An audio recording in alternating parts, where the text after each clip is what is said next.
Aki lukis apa tu? Lukis dinosaur. Ha? Dinosaur?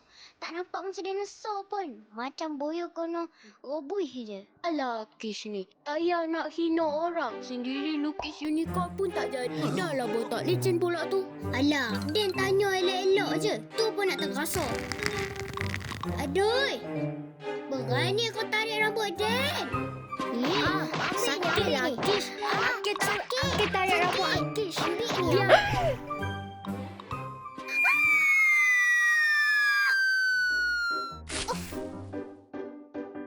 Aduh! Sakitnya kepala Den. Okey, kita ke mana ni?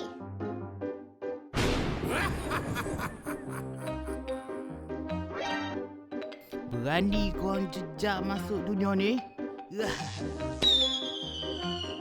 Dan dah solerakkan semua batu somban ni. Ini ialah kunci korang untuk keluar dari dunia ni.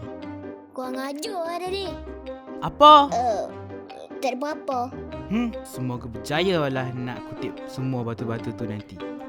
Kalau boleh lah. Aduh, macam mana nak cari semua batu tu? Jauh sangat orang pergi balingnya. Aku ada idea.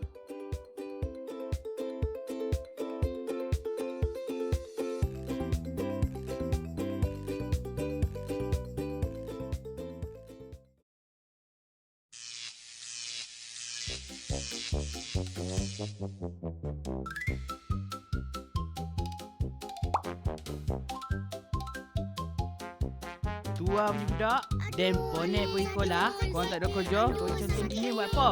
Ha? Kau tunggu. Korang masuk rumah.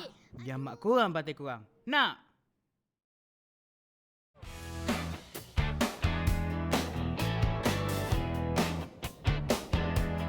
Ingat dulu,